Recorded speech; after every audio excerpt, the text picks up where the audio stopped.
अस्सलामुअलैकुम। Previous lecture के अंदर हमने इंटरनल सीएसएस को देखा था।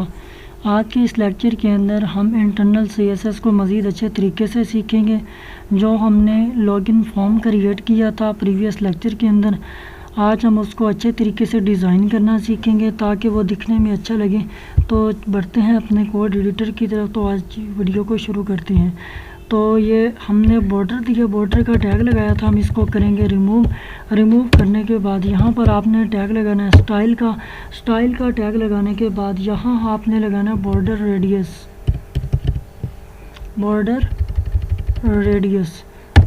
रेडियस कितना होना चाहिए? बॉर्डर रेडियस होना चाहिए 30 पिक्सल का। ठीक है, 30 पिक्सल आ गई बॉर्डर रेडियस। और उसके बाद क्या आएगा? बैकग्राउंड कलर के, जो हमने बैकग्राउंड का कलर चेंज करना है। बैकग्राउंड कलर, तो ये बैकग्राउंड कलर आ गया। बैकग्राउंड कलर हम देंगे वाइट। तो ये बैकग्राउंड कलर मैंने वाइट दे दिया। और उसके बाद हम देंगे हाइट, के हाइट इसकी क्या होनी चाहिए? हाइट मान लिया कि हम इधर रख देते हैं 200 पिक्सल। यह 200 पिक्सल हाइट होगी। और उसके बाद हम दे देते हैं विड्थ कितनी दे देते हैं? विड्थ हम दे देते हैं 300 पिक्सल। ठीक है, विड्थ आ गई 300 पिक्सल। तो ये तो हमारी होगी टेबल वाली लाइन कंप्लीट। अब हम आएंगे ये जो जहाँ हमने टीडी वाला टैग शुरू किया है, तो यहाँ हमने स्टाइल का अगेन टैग लगाएंगे। स्टाइल का टैग लगाने के बाद यहाँ पर हम देंगे पैडिंग कितनी देंगे? पैडिंग देंगे 20 पिक्सल। 20 पिक्सल मैंने पैडिंग दे दी है। और उसके बाद यहाँ पर आपने आना है इधर अगेन स्टाइल वाला टैग अगेन यूज़ करेंगे। स्टाइल वाला टैग यूज़ करने के बाद यहाँ हमने देना है बैकग्राउंड कलर हम दे देते हैं ग्रीन। बैकग्राउंड कलर ग्रीन आ गया। और उसके बाद हम देते हैं कलर कौन सा हमने देना है? कलर देना है जी वाइट। कलर वाइट आ गया। और उसके बाद हमने देना है बॉर्डर रेडियस। ठीक है, बॉर्डर रेडियस। तो बॉर्डर रेडियस हमने कितना रखना है? बॉर्डर रेडियस हम रख देते हैं 30 पिक्सल। ठीक, तो यही लाइन, इसी को ही आपने कॉपी करना है और इसी को ही नीचे आपने एडजस्ट करना है, इसी कोडिंग को ही। तो हम इसको कॉपी करेंगे और थर्ड लाइन में हम इसको पेस्ट कर देंगे, कॉपी। और यहाँ पर हम इसको कर देंगे पेस्ट हो गई।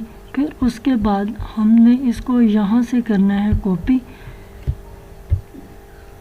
करते हैं और थर्ड लाइन के अंदर हम इसको करेंगे पेस्ट। कॉपी कर दिया और यहाँ पर हमने इसको कर देना है जी पेस्ट हो गई।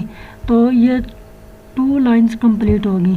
अब हमने थर्ड लाइन जो है ना, इसके अंदर क्या चेंजिंग करनी है? वही स्टाइल वाला टैग अगेन। और यहाँ पर पैडिंग कितनी हमने रखी थी? 20 पिक्सल। 20 पिक्सल पैडिंग आ गई। इसको आपने और कुछ नहीं करना, इसको ऐसे ही रहने देना। ठीक है, और उसके बाद टीडी, यहाँ पर भी हमने वही स्टाइल वाला टैग लगाना है। स्टाइल वाला टैग लगाने के बाद फिर क्या आएगी? पैडिंग कितनी आएगी? पैडिंग हम दे देते हैं, मान लिया 20 पिक्सल दे देते हैं। ठीक है, 20 पिक्सल पैडिंग आ गई।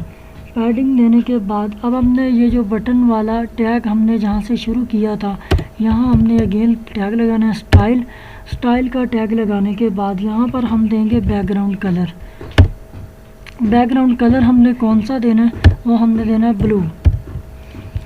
तो ये मैंने ब्लू बैकग्राउंड कलर दे दिया। और उसके बाद हम कलर देंगे दूसरा, जो टेक्स्ट को कलर देना है, वो हम कलर कौन सा देंगे? वो हम कलर देंगे येलो।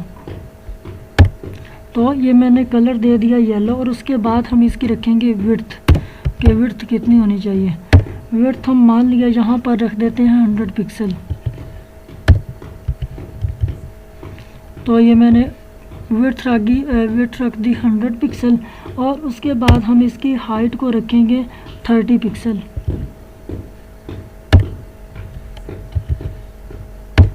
हाइट कितनी आएगी? हाइट आएगी 30 पिक्सल। ठीक है, और उसके बाद हम रखेंगे बॉर्डर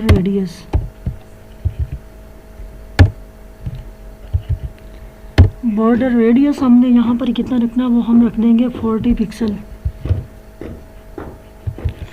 तो ये हमने इंटरनल CSS को यूज़ कर लिया इस लॉगिन फॉर्म के लिए। अब हम करेंगे इसको सेव और रन करके देखते हैं कि इसकी हमें आउटपुट कैसी आती है।